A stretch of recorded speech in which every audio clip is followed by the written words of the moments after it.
KT, 현대백화점 등과 같은 그런 대기업에서요 신입사원을 뽑을 때 AI로 면접을 하고 신입사원을 뽑는다, 그런 기사들이 아주 종종 자주 등장하고 있습니다. 여러분들 다 한 번씩은 들어보셨지만 AI, 그럼 우리 어르신들은 도대체 AI가 뭐야, 그렇게 생각하실 터인데, 이 AI라는 말은 인공지능이라 그런 이야기지요. 그래서 이제 우리 사람이 가지고 있는 모든 정보를 컴퓨터 프로그램 안에 다 집어넣으면 이것이 스스로 판단하고 무엇인가를 결정하는 그런 역할을 하는 그런 이제 인공지능 프로그램이라 그렇게 볼 수 있는데요. 이게 이제 발달이 되면 앞으로 이제 로봇 같은 것도 아주 일상생활에서 이제 흔히 볼 수 있는 그런 일들이 되겠죠. 근데 재미있는 것은 이 신입사원을 뽑을 때 AI로 면접을 본다, 인공지능으로 면접을 본다라는 말은 어떻게 보면 이 인공지능 시스템인 AI가 신입사원들의 면접을 보고 심지어는 그 면접 후에 신입사원들에 대한 평가까지 결정을 해서 이 사람은 뽑아도 된다 안 된다 이런 결정을 내리는 것을 의미합니다.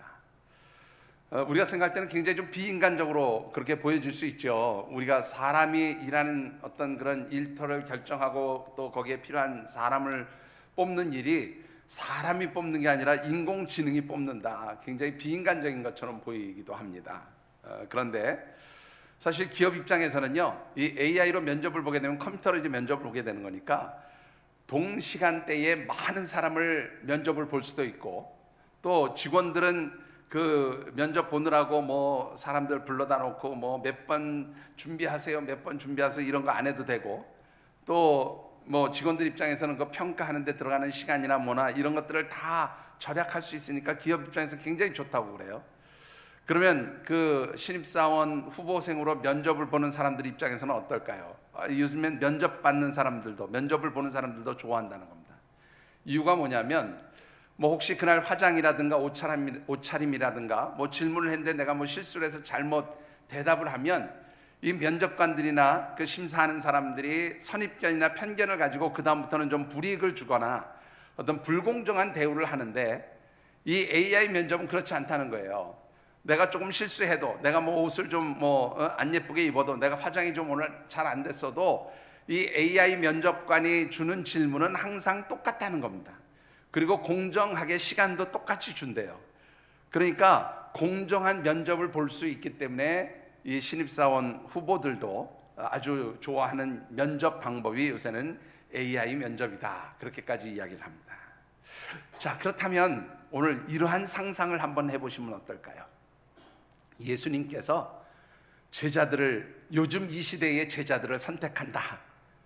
예수님이 사역이 너무 바쁘셔가지고 AI에다가 부탁을 했어요. 자, 우리 지금 최종적으로 12명의 제자 후보를 뽑았는데, 이 12명의 제자 후보로서 우리 예수님 신앙 공동체 안에 좀 적절하다고 생각되는 사람이 어떤 사람인지 AI가 이것을 좀 정리해 주시오, 그리고 요청을 했어요.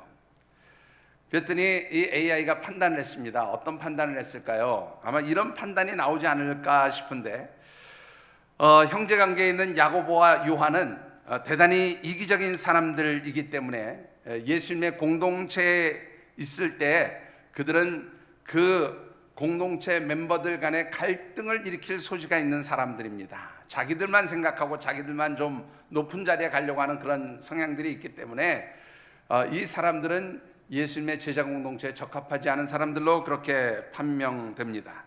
그런가 하면 도마라고 하는 인물은 매사에 의심이 많아서 상사가 어떤 지시를 했음에도 불구하고 이 상사의 지시에 대해서 의심하고 상사의 지시를 받지 않을 뿐만 아니라 자신의 생각대로 업무를 추진하다가 실패할 가능성이 있는 아주 부정적인 생각의 소유자입니다. 자, 그런가 하면 베드로의 경우는 성격이 너무 조급해서 생각 없이 일을 추진하다가 실수할 가능성이 많고, 그래서 회사에 손실을 가져다 줄 가능성이 아주 높은 사람으로 판명이 됩니다. 역시 형제관계에 있는 안드레의 경우에는 베드로와는 달리 또 너무 내향적 성격이어서 회사 밖에서 대외적인 업무를 처리하는 일에는 아주 적합하지 않고 불가능해 보입니다. 열심당원인 시몬은 그야말로 혁명적 기질이 있기 때문에 노사 문제에 갈등을 가져올 가능성이 상당히 농후해 보입니다. 따라서 이 대부분의 사람들은 예수님의 공동체의 제자로 택함을 받기에는 적절하지 않다고 그렇게 생각을 합니다. 단지 예수님의 제자 후보들 중에서 가장 적절하다고 판단되어지는 인물이 있다면 그는 학식과 경험을 두루 갖춘 그런 사람으로서 실업가적인 감각과 그리고 사교성을 지니고 있기 때문에 반드시 제자로서 채용하기를 권면하는 사람은 가룟 유다입니다.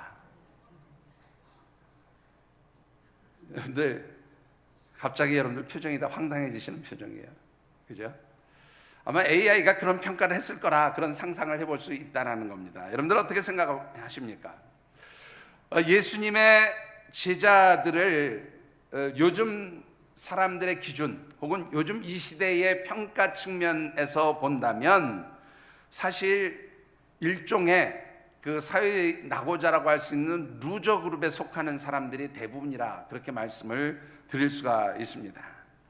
그런데 참 놀라운 것은 하나님께서는 어찌 보면 이 루저 그룹에 속하는 어떻게 보면 가장 무능력하고 그야말로 쓸모없어 보이는 그런 사람들을 택하시고 그들을 사용하셔서 하나님의 나라를 확장해가는 그 놀라운 역사를 이루셨다라는 것입니다. 왜 그랬을까요, 여러분들? 하나님 왜 이런 사람들을 택하셨을까요? 하나님은 하나님이 보시는 기준이 다른 거예요. 우리나 혹은 이 세상이나 사람들이 생각하는 기준과는 다르게 하나님의 기준으로 사람을 선택하고 그리고 그런 사람들에게 하나님은 능력을 주셔서 하나님의 일들을 감당하게 하시는 그런 놀라운 일들이 일어나게 되어지는 줄 믿습니다. 중요한 것은 어떻게 하면 우리도 그런 하나님의 인정을 받는 능력자가 될 수 있을까라고 하는 것이지요. 자, 그래서 우리 함께 6월에 묵상하는 말씀의 주제를 이렇게 정해 보았습니다. 같이 한번 읽어 보실까요? 내 삶을 능력 있게 만드는 네 가지 영적 법칙. 한 번 더 읽어 보시죠. 내 삶을 능력 있게 만드는 네 가지 영적 법칙. 예, 우리가 이 세상이 아니라 하나님이 인정하시고 하나님이 능력자라고 그렇게 말씀해 주시는 그런 삶을 살고 그런 삶을 통해서 내 삶이 정말로 하나님 기뻐하시는 삶이 되도록 인정받으려면 우리는 어떤 영적인 법칙을 가지고 살아가야 될까라고 하는 것입니다.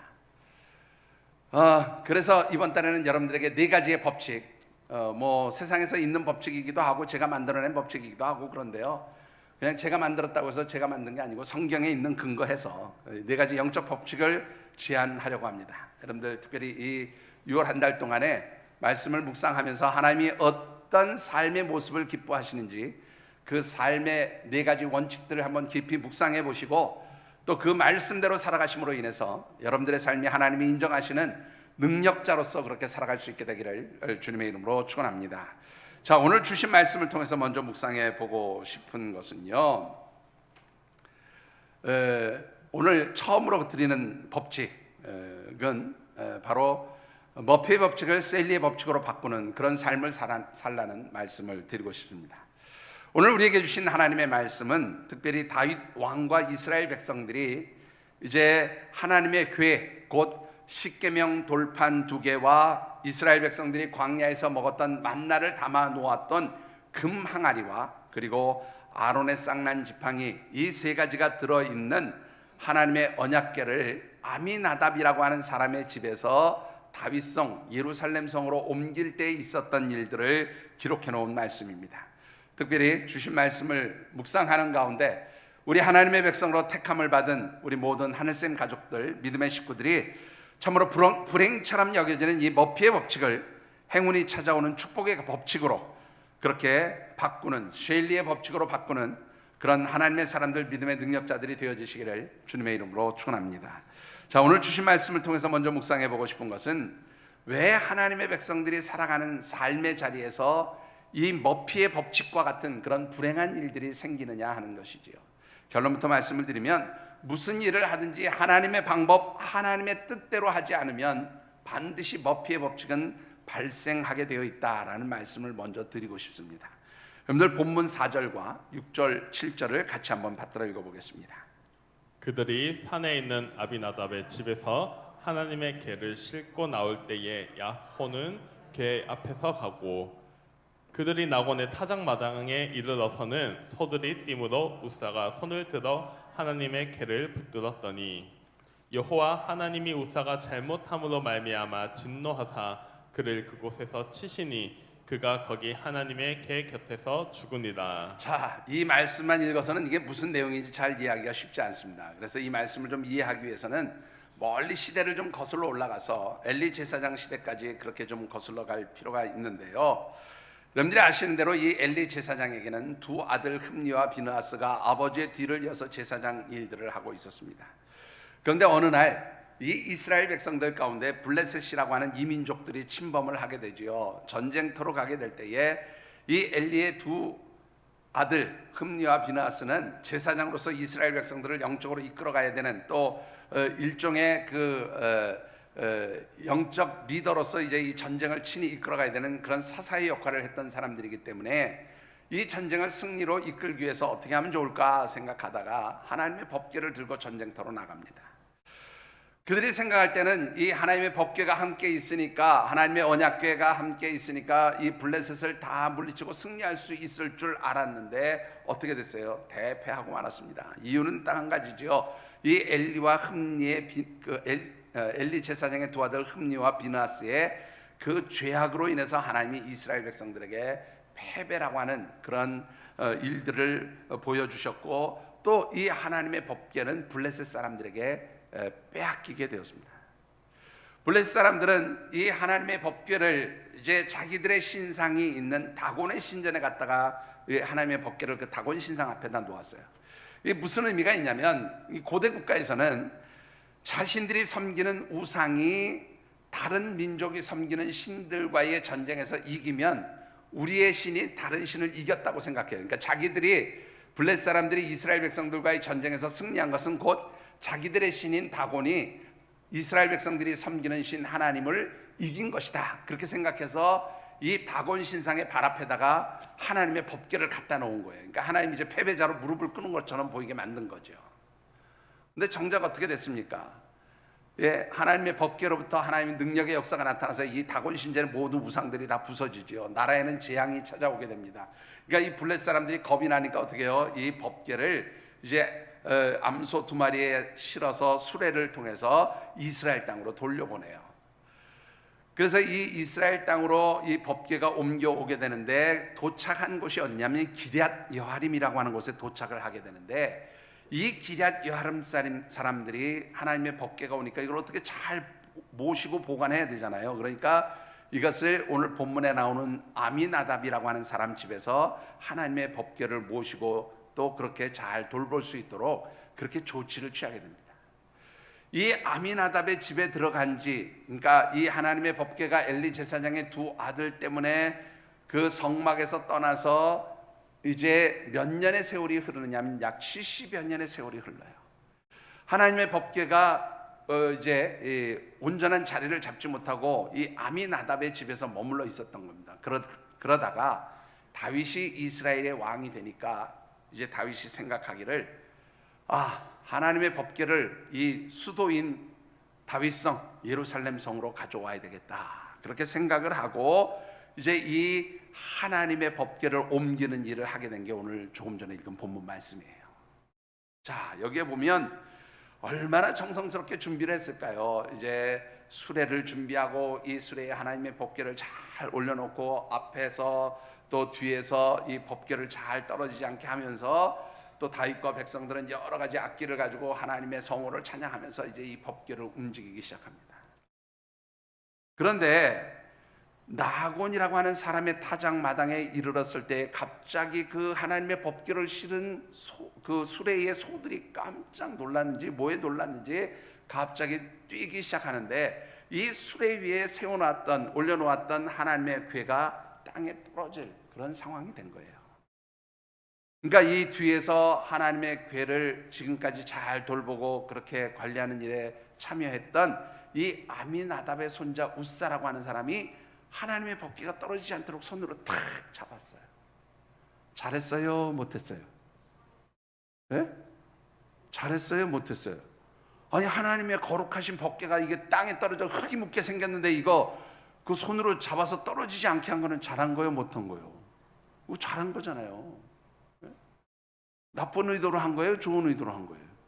선한 의도로 한 거예요. 여러분들, 그런데 왜 하나님은 이 우사를 죽게 하셨느냐 말이에요. 여러분 한번 잘 생각해 보십시다. 다윗이 이 하나님의 법궤를 다윗성 예루살렘성 수도로 옮기려고 하는 것 자체가 잘못된 의도, 악한 의도, 선하지 않은 생각을 가지고 시도된 일이었습니까? 절대로 그렇지 않아요, 여러분들. 역대상 13장 3절과 4절의 말씀을 같이 한번 읽어보시죠. 우리가 우리 하나님의 궤를 우리에게로 옮겨오자. 사울 때에는 우리가 궤 앞에서 묻지 아니하였느니라 하매 못 백성이 눈이 이 일을 좋게 여김으로 온 회중이 그대로 행하겠다 한지라. 자, 다윗이 왕이 된 뒤에 하나님의 법궤가 지금 아미나답의 집에 있는 것을 보면서 이 하나님의 법궤를 가지고 와야 되겠다, 이 수도로 다시 가지고 와야 되겠다. 그런데 그 이유가 뭐냐면 여기 13장 3절의 말씀을 보니까 뭐라고 되어 있냐면 사울왕 시대에는 하나님께 묻지 않아야했다, 그렇게 하라고 있어요. 자, 이게 무슨 말인가 하면 사울왕은 나라를 다스리는 데 있어서 하나님께 묻지 않았다는 거예요. 하나님의 법궤 앞에 와서 하나님의 임재하심이 상징적으로 있는 그런 하나님의 법궤 앞에 와서 하나님 나라를 어떻게 다스릴까요? 하나님 이 나라에 이런 힘들고 어려운 일이 있으니 하나님 이 문제를 어떻게 할까요? 하나님께 물어봐야 되는데 사울왕은 그런 일을 하지 않았다라는 거예요. 그런데 다윗은 자신이 이제 이스라엘 왕이 되었으니까 이제 자신은 사울과는 다르게 사울왕이 하지 않았던 것처럼, 사울왕처럼 하지 않고 나는 하나님께 항상 물으면서 하나님 뜻대로 이 나라를 다스리기를 원합니다. 그래서 백성들과 신하들을 다 불러놓고 회의를 하는 거예요. 그랬더니 백성들이 다 어떻게 해요? 아이고, 그 참 귀한 일입니다, 좋은 일입니다. 아이고, 그 하나님의 법궤를 속히 우리 수도로, 이 도성으로, 예루살렘 성으로 가져와야죠. 선한 일로 시작을 했어요.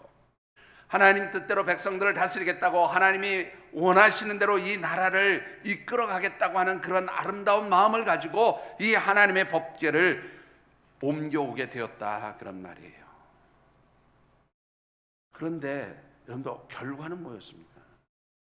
분명히 선한 의도를 가지고 선한 뜻으로 시작되어진 일이잖아요. 하나님 기쁘시게 하려고 시작되어진 일이잖아요. 여러분들, 좋은 뜻으로 시작한 일인데 결과는 무엇으로 끝났어요? 불행으로 끝난 거예요. 선한 마음으로 선한 의도를 가지고 시작한 이 일이 다윗과 이스라엘 백성들의 오히려 고통과 슬픔과 아픔과 두려움을 주게 되었다라고 하는 것입니다. 이런 경우에 우리는 머피의 법칙이 나타났다, 그렇게 얘기를 하죠. 자, 머피의 법칙이 뭡니까? 이 머피의 법칙이라는 것은 미국의 항공기 엔지니어였던 이 머피라고 하는 사람이 1949년도에 발견한 인생 법칙이라 그래요.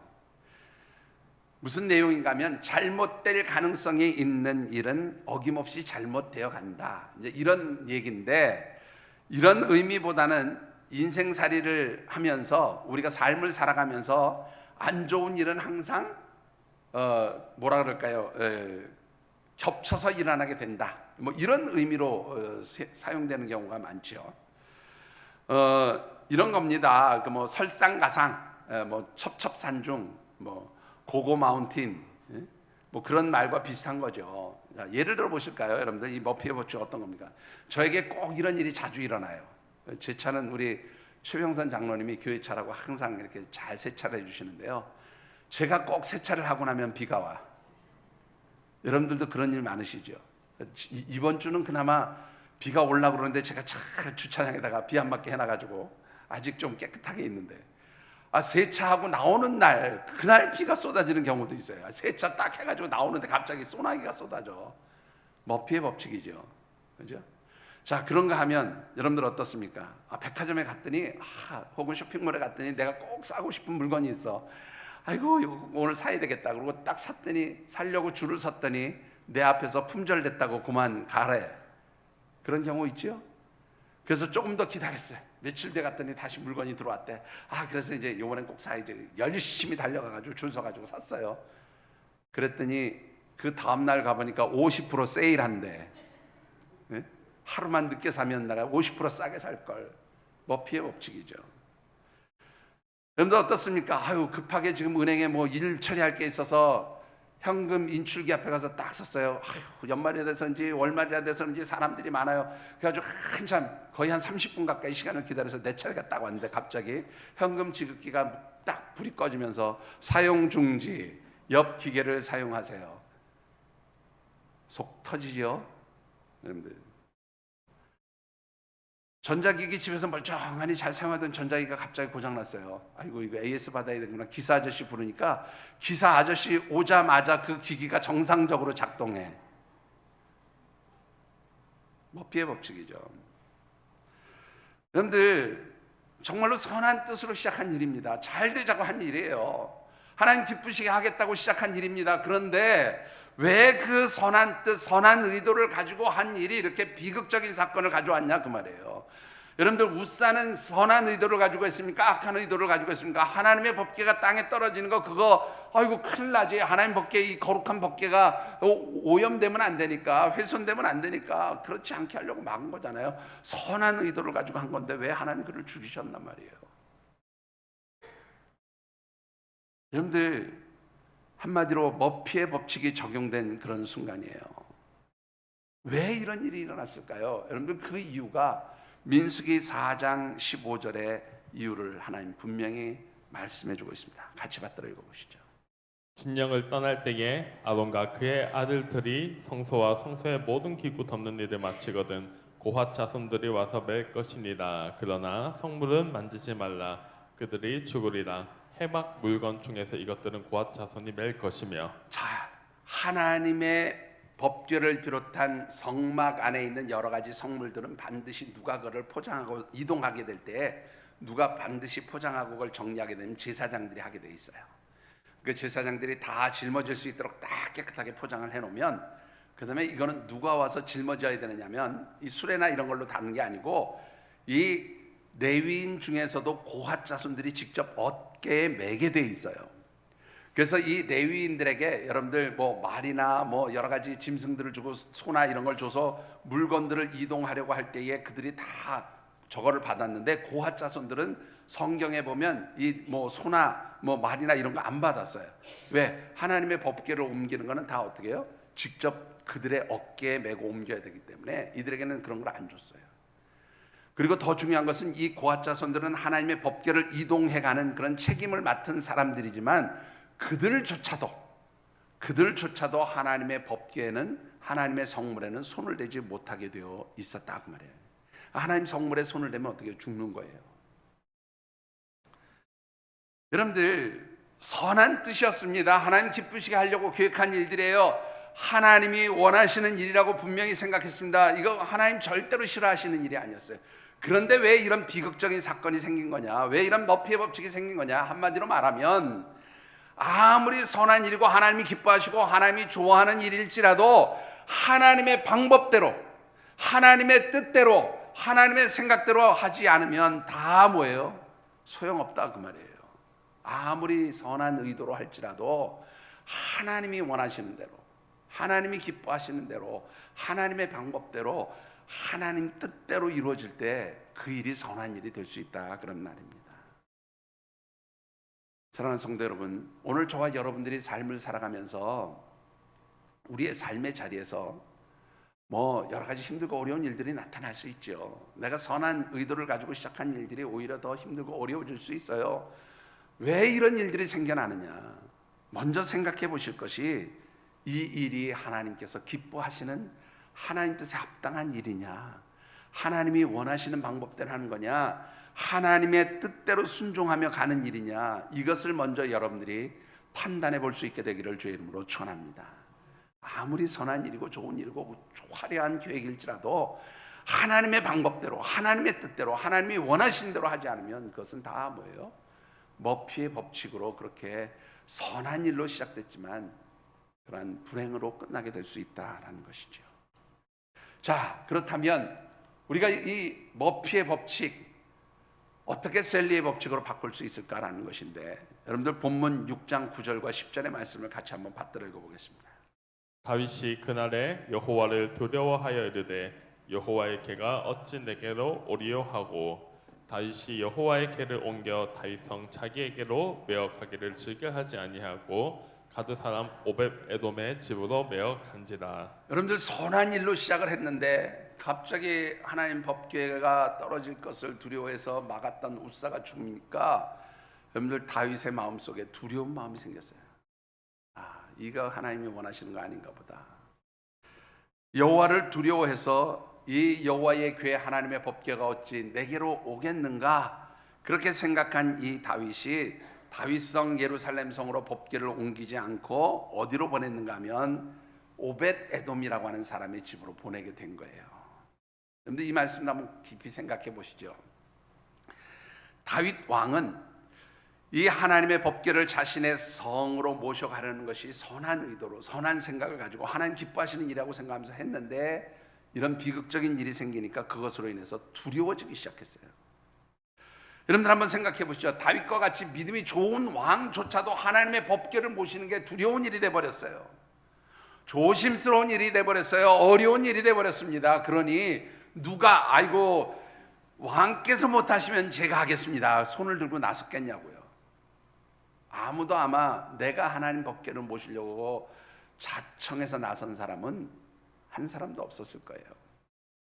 믿음 좋은 다윗 왕마저도 내가 이 일을 하는 것이 얼마나 하나님 앞에 두려운 일인가 하는 것을 생각하면서 그것을 하지 못했을 때 제사장들이라고 같지 않았을까요? 아마 우리가 보지는 못하지만 모든 사람들이 두려워서 결국 슬금슬금 꽁무니를 빼고 결국 이 법궤는 오도 가도 못하는 그런 상황에 놓이게 되지 않았을까 싶어요. 그러니까 다윗 왕의 명령으로 그랬든지 아니면 제사장들이 일방적인 결정을 했든지 갑자기 레위 사람이기는 하지만 어쨌든 간에 오벳 에돔의 집으로 이것을 보내서 거기에 두도록 그렇게 결정이 된 겁니다. 자, 그렇다면 이제 오벳 에돔의 입장에서 한번 생각해 보시죠. 축복이지요. 축복이 맞습니까? 우리 역시 하늘쌤 식구들은 믿음이 좋아요. 네? 지금 이 하나님의 법궤를 옮기다가 지금 이게 터졌어요. 시한폭탄이 터져가지고 한 사람 죽었어.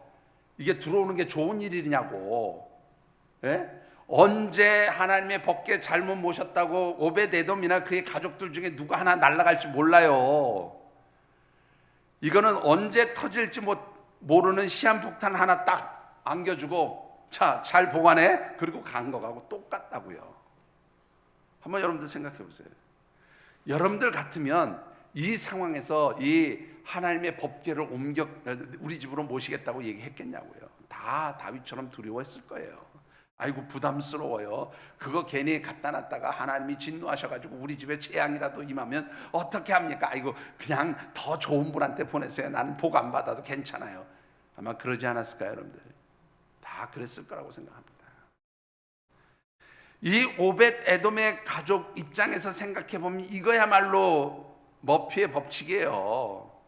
내가 원한 것도 아니에요, 여러분들. 갑자기 우리 집에 갖다 놓으래. 갖다 놨는데 이게 시한폭탄이야. 그것도 언제 터질지 모르는 시한폭탄. 네? 여러분들 우리 예능 프로그램 같은 거 보면 왜 그런 거 있잖아요. 뭐 이렇게 폭탄 들고 이렇게 넘겨주기 하는 거, 그죠? 그 터지면 밀가루도 쏟아지고 물도 쏟아지고 그런 거 하잖아요. 한번 그거 생각해 보시라고. 이거 언제 터질지 몰라. 예? 그럼 이거 가지고 있는 게 불안하잖아요. 그러니까 빨리 넘기려고 하죠. 그런데 이 오벳 에돔의 생각, 그의 가족들 생각이 이렇지 않았겠냐 그 말이에요. 이 상황들을 보면 그러고도 지금 남음이 있는 그런 상황인 거예요. 그런데 참 놀라운 것은요, 여러분들 이 오벳 에돔과 그의 가족들은 하나님의 법궤가 자기의 집으로 들어온 것을 머피의 법칙으로 생각하지 않았다라는 것이죠. 여러분들 역대상 13장 14절의 말씀을 같이 한번 받들어 읽어보겠습니다. 하나님의 궤가 오벳에돔의 집에서 그의 가족과 함께 석 달을 있으니라. 여호와께서 오벳에돔의 집과 그의 모든 소유에 복을 내리셨더라. 여러분들 이 14절 말씀에서 가장 중요한 뭐냐면 함께 있었다라는 말이에요. 함께 있었다. 여러분들 이 함께 있었다라는 말은요, 삶을 공유했다는 말입니다. 사전적 의미로는 삶을 함께 나눴다, 삶을 공유했다 그런 뜻이에요. 그런데 여러분들 이 삶을 함께 나누고 공유했다라는 말을 성경적인 표현으로 바꾸면 뭐예요? 하나님과 동행했다 그런 말이에요. 그런데 재미있는 것은요, 이 하나님과 동행한다는 것은 어떤 의미가 있냐면 하나님 뜻에 나를 복종하고 하나님 뜻에 나를 맞춘다 그런 의미가 있어요. 자, 왜 이 동행에는 그런 의미가 있을까요?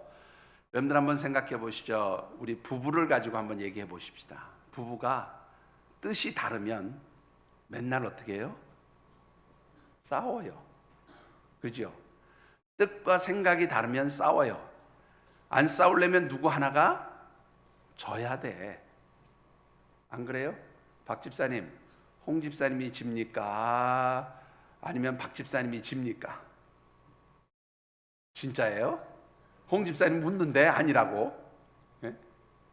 방 장로님 어떠십니까? 전도사님한테 이깁니까? 집니까? 예? 대답을 못 하시네. 정확하게 안 들리는데요?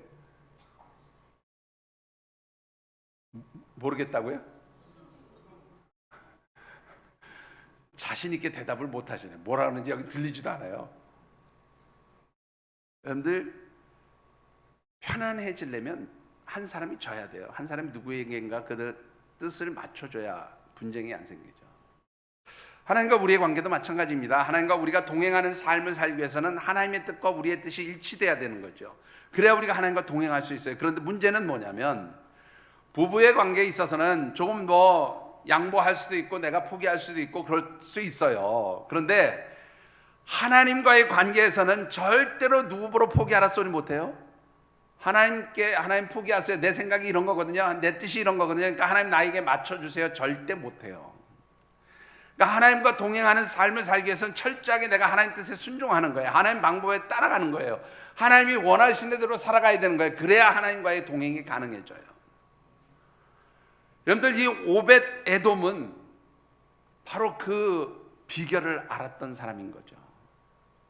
비록 3개월밖에 되지 않는 짧은 시간이었지만 그들은 하나님의 법궤가 자신들의 가정에 왔을 때 이것이 하나님이 우리 가정에 임재하시고 우리와 함께 동행해 주시는 것이라고 하는 그런 믿음을 가지고 하나님 뜻에 자신들을 맞춰갔다는 겁니다. 여러분들 이 오벳 에돔과 그의 가족들이 이렇게 하나님 법궤를 기쁨으로 맞아들일 수 있었던 이유가 뭐라고 생각하십니까? 우리가 본문에는 이런 내용이 있지 않지만 참고 말씀들 한번 읽어보시면 충분히 이해가 될 거라고 생각이 되어지는데 디모데후서 1장 7절의 말씀을 같이 한번 읽어보시죠. 하나님이 우리에게 주신 것은 두려워하는 마음이 아니요 오직 능력과 사랑과 절제하는 마음이니. 하나님이 우리에게 주신 것은 무슨 마음이 아니라고요? 두려워하는 마음이 아니라. 다윗이 지금 뭐예요? 두려워하는 마음을 가지게 된 이유가 뭘까요? 하나님 뜻에 일치하지 않으니까 두려운 마음이 생기는 거예요. 하나님 방법대로 하지 않으니까 두려운 마음이 생기는 거예요. 그런데 하나님 뜻에 하나님 원하시는 방법대로 하나님이 기뻐하시는 뜻대로 나를 맞추고 따라갈 때 하나님은 두려워하는 마음을 주시는 게 아니라 뭘 주셔요? 여기에 보시면 능력과 사랑과 절제를 주신다. 여기 보시니까 능력 있는 삶을 살게 해주신다 그 말이에요. 하나님의 뜻에 일치하는 삶을 사는 사람은 하나님 능력을 주세요. 여러분들 그런가 하면 예레미야서 29장 11절의 말씀도 같이 한번 읽어보시지요. 여호와의 말씀이니라 너희를 향한 나의 생각을 내가 아나니 평안이요 재앙이 아니니라 너희에게 미래와 희망을 주는 것이니라. 예, 하나님께서 하나님의 백성들에게 너희들 망하게 할 거야, 너희들 재앙을 줄 거야, 하나님 그렇게 얘기하셔요? 아닙니다. 하나님은 너희들에게 내가 평안을 줄 것이고 미래가 있게 할 것이고 너희들에게 소망을 줄 것이다. 이 말은 뭐예요? 너희들의 삶이 하나님과 함께 할 때, 하나님 뜻에 일치할 때, 하나님 뜻대로 살아갈 때에 하나님께서 너희들의 삶을 정말로 비전 있는 삶이 되게 하시고 축복 있는 삶이 되게 하시고 하나님 주신 평강의 삶이 되게 하시겠다. 하나님 친히 하신 말씀이에요. 여러분들 오벳 에돔의 가족들 그리고 오벳 에돔에게 있어서 하나님의 법궤가 그들의 집으로 온 것은 사람들이 볼 때는 그야말로 머피의 법칙이었어요. 그러나 믿음의 눈으로 볼 때에 하나님이 우리 가정에 임재하심으로 생각하고 그것을 감사하고 기쁨으로 생각하며 하나님 뜻에 나를 맞출 때에 그 머피의 법칙이 뭘로 바뀌었어요? 세일리의 법칙으로 바뀌었다 그 말입니다. 그런데 이 세일리의 법칙은 뭡니까? 여러분들 영화 해리가 세일리를 만났을 때라고 하는 영화에 나오는 여주인공 세일리의 이야기에서 모티브를 따와서 만든 법칙이라고 그러지요. 여러분들 이 해리가 셀리를 만났을 때의 그 여자 주인공이 여배우, 미국 여배우죠. 맥라이언이라고 하는 여배우가 있는데 이 맥라이언이라는 여배우가 맡았던 역할이 셀리라고 하는 여성의 역할을 맡았어요. 여주인공 역할을 맡았는데 이 셀리가 영화 속에서 계속 힘든 일을 당해요. 어려운 일들을 당해요. 근데 그는 절대로 그 힘든 일과 어려운 일들에 대해서 부정적으로 생각하지 않아요. 뭐 이거 통해서 잘 될 거야, 잘 될 거야. 그래서 어려운 일들, 부정적인 일들을 다 뭘로 바꿔요? 해피엔딩으로 다 바꿔요. 그래서 나온 게 셸리의 법칙입니다. 여러분들 뭐 그런 거죠.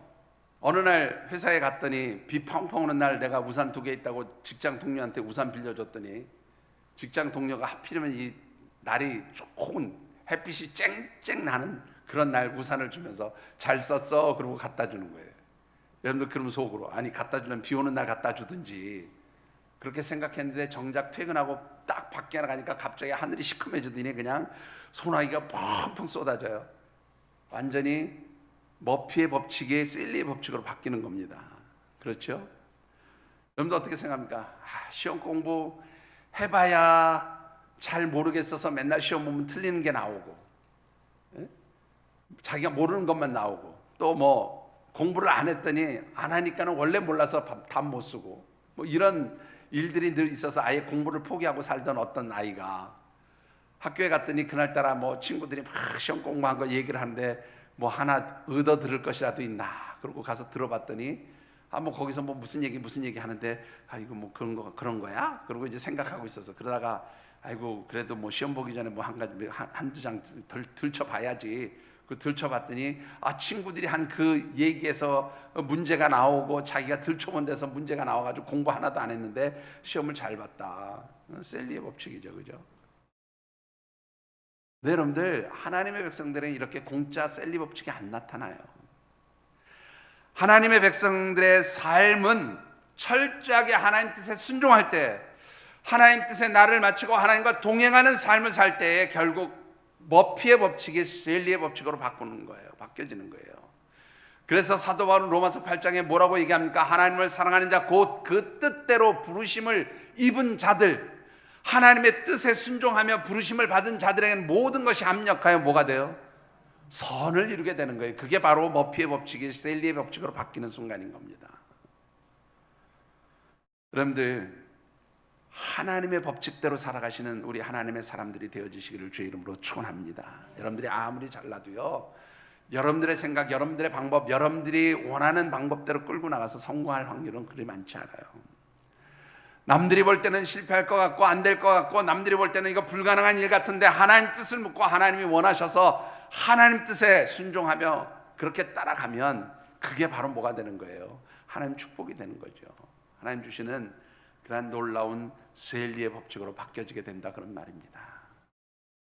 우리가 이렇게 하나님 뜻에 나를 복종시키시고 하나님 뜻에 순종하면서 그렇게 하나님의 방법대로 하나님의 뜻대로 살아갈 때에 하나님 주시는 축복이 무엇일까요? 여러분들 오늘 본문 6장 11절에도 나와 있는 말씀인데 제가 그 말씀을 빼고 역대상 13장 14절의 말씀을 참고 본문으로 집어넣은 이유가 있는데 한번 읽어보시죠. 역대상 13장 14절의 말씀을 같이 받들어 읽어보겠습니다. 하나님의 개가 오벳 에돔의 집에서 그의 가족과 함께 석 달을 있으니라. 여호와께서 오벳 에돔의 집과 그의 모든 소유에 복을 내리셨더라. 예, 사무엘하 6장에도 하나님께서 오벳 에돔과 그의 집에 그의 온 집에 복을 주셨더라 그렇게 돼 있는데 이 역대기에는 조금 더 분명하게 얘기를 했어요. 구분했어요. 어떻게 하면 그의 온 집과 소유에 복을 주었다 그렇게 표현하고 있습니다. 하나님의 방법대로 하나님의 뜻대로 하나님 기뻐하시는 대로 자신들을 하나님 뜻에 일치시키고 순종하고 복종했을 때에 하나님께서 이 오벳 에돔의 가정에 복을 주셨는데 그 복이 뭐냐면 소유의 복과 집의 복이에요. 소유의 복은요 여러분들 뭘 의미하냐면 물질의 축복을 의미합니다. 하나님 이 오벳 에돔의 가정에게 물질의 축복 주셨다는 거예요. 여러분들의 힘과 능력으로 돈 모으려고 한번 속된 표현으로 쎄 빠지게 고생해 보세요. 돈이 잘 모이나. 여러분들 절대로 내가 모으려고 몸부림쳐서 돈 모이지 않더라고요. 제가 겪어보니까 다 그래요. 뭐 목사가 돈 모을 일도 없었지만, 여러분들 내가 뭐 머리 굴려서 돈을 좀 어떻게 챙겨볼까 해도 안 되더라고요. 근데 그냥 하나님이 주시면 다 되더라고. 내가 필요할 때 하나님 주세요 그러면 알아서 주시더라고요. 근데 그게 더 복된 삶 아니겠어요? 더 재밌는 것은요, 여러분들 하나님께서 물질의 축복만 주신 게 아니라 오벳 에돔의 집에 축복을 주셨다, 복을 주셨다. 이 집이라는 말은 가문에 혹은 그 후손들에게, 그의 자녀들에게 하나님 복을 주셨다, 그런 말이에요. 근데 어떤 복을 주셨는가 한번 보시죠. 여러분들 역대상 몇 장입니까? 26장 8절 우리 같이 한번 읽어보죠. 역대상 26장 8절입니다. 이는 다 오베데돔의 자손이라. 그들과 그의 아들들과 그의 형제들은 다 능력이 있어 그 직무를 잘하는 자이니 오베데돔에게서 난 자가 62명이며. 자, 이 오벳 에돔의 후손들이요, 나중에 이 성전에서 문지기 일을 하게 돼요. 근데 여기 보시면 다시 보세요. 뭐라고 돼 있나? 그들과 그의 아들과 그의 형제들은 다 뭐가 있어요? 능력이 있어서 그 직무를 잘하는 자니. 하나님께서 인정하시는 능력을 주시는 거예요. 하나님 뜻에 순종했을 때, 하나님 뜻대로 살아갔을 때 하나님 그들에게 능력을 주시고 힘이 있는 사람으로, 능력 있는 사람으로, 이 세상에서 세상적인 일을 볼 때도 그 능력이 뛰어난 사람으로 그렇게 하나님이 사용해 주시는 줄 믿습니다. 여러분들 정말로 이 오벳 에돔과 같은 그러한 하나님 뜻에 여러분들을 일치시키고 순종함으로 정말로 하나님 주신 축복을 받아 누리는 우리 하늘생 가족들이 되어지시기를 주님의 이름으로 축원합니다. 말씀을 맺습니다. 여러분들 잘 아시는 공자가 어느 날 조카 공멸을 만나게 됐어요. 이 공멸이 얼마 전에 출사를 해서 관리가 되었거든요. 관리가 된 공멸을 만나서 반가운 이 공자가 물었습니다. 자기가 가르쳤던 제자 중에 또 하나이기도 하니까 공멸에게 물었어요. 야, 너 관리로 가서 축하한다. 근데 너 이 관리가 되니까 얻은 건 뭐고 잃은 건 뭐냐? 그렇게 물어봤어요. 그랬더니 공멸이 하는 말이, 얻은 거는 하나도 없고 잃은 것은 세 가지가 있습니다. 뭐 잃어버렸는데? 그랬더니 첫 번째는요, 이 관리가 되니까 업무가 너무 바쁘고 많아서 계속해서 공부도 하고 글도 읽고 그래야 되는데 공부할 시간을 잃어버려서 그게 첫 번째 잃은 거요. 두 번째는 관리로 열심히 일하면 월급을 좀 많이, 녹봉을 좀 많이 줄 줄 알았더니 녹봉이 너무 적어가지고 그거 아껴서 쓰면서 부모님을 모시려니까, 가족들을 봉양하려니까 내가 너무 힘들어서 두 번째 잃은 것이 그것이요. 세 번째 잃은 것은 업무에 바쁘다는 핑계로 친구들을 만나지 못하니 친구들과 우정을 지키지 못하고, 그래서 이 친구들을 다 잃어버렸으니 그것이 세 번째 잃어버린 겁니다. 그러냐? 아무 소리 안 하고 이제 며칠이 지난 뒤에 이번에는 자천이라고 하는 제자를 만나게 됐어요. 이 자천도 공교롭게 이 공멸처럼 똑같은 일을 하고 있었습니다. 그래서 참 공멸에게 물었던 것처럼 자천에게도 물었어요. 야, 자천아, 내가 관리로 출사해서 이제 일을 하고 있는데 얻은 것은 무엇이고 잃은 것은 무엇이냐? 이 자천이 대답하기를, 잃은 것은 없고 얻은 것이 세 가지 있습니다. 그 세 가지를 뭘 얻었느냐? 첫 번째, 그동안 스승님께서 가르쳐 주신 그 모든 학문과 지식을 실제 현장에서 적용하고 사용해 보니 공부가 더 깊어지고 깨달음이 깊어졌으니 이것이 첫 번째 얻은 것이요. 두 번째는 나라의 관리로서 일을 할 때 녹봉을 받아서 부모님께 효도하고 가족들을 봉양할 수 있으니 이것이 두 번째로 얻은 것이며, 세 번째는 바쁜 시간에도 불구하고 친구들을 만나서 서로 여러 가지 이 나라의 일들을 의논하고 또 같이 공부도 하고, 그러니 더 우정이 깊어졌으니 이것이 세 번째 얻은 것입니다. 그렇게 대답을 했다는 거예요. 여러분들 같으면 누가 정말로 아름다운 모습으로 살아가는 사람이라고 생각하십니까? 하나님도 똑같아요. 하나님도 여러분들이 어떤 생각을 가지고 살아가실까를 잘 살펴보십니다. 여러분, 하나님의 백성이 믿음으로 산다는 것은요, 긍정적으로 생각하면서 사는 거예요. 뭐만 하면 목사님 이래서 안 됩니다. 그거는 우리가 이렇게 하면 불가능한 일이 될 겁니다. 우리가 그렇게 해서는 안 됩니다. 이런 얘기 시작하면 하나님 도와주고 싶어도 안 돼요. 믿음으로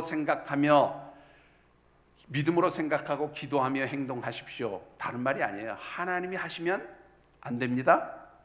됩니다예요. 됩니다. 불가능한 일이 하나님이 하시면 되는 일이 되는 줄 믿습니다. 여러분들 그런 믿음을 가지시고, 여러분들 하나님 안에서 안 됩니다, 불가능합니다, 어렵습니다, 이건 믿음의 생각 아니에요. 믿음의 생각은 어떤 생각이에요? 하나님, 내가 하는 건 안 되지만 하나님 뜻에서 하나님이 하시는 일에 그저 내가 순종하면서 따라가면 하나님 하실 줄 믿습니다. 이게 믿음의 생각이에요.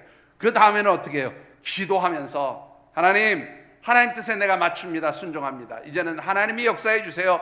기도하며 하나님이 원하시는 일을 위해서 행동할 때에 바로 하나님의 기적과 능력의 역사들이 나타나게 되는 줄 믿습니다.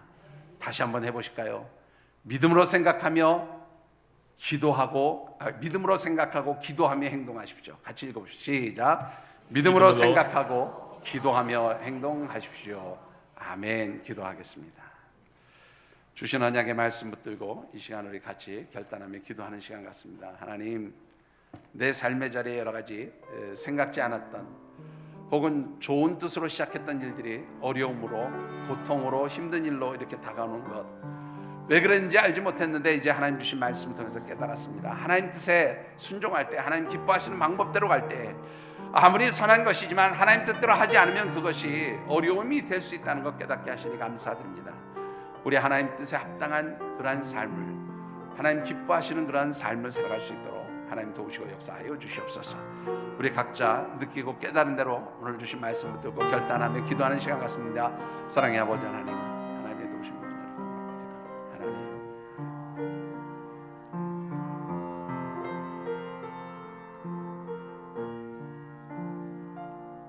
하나님 감사합니다.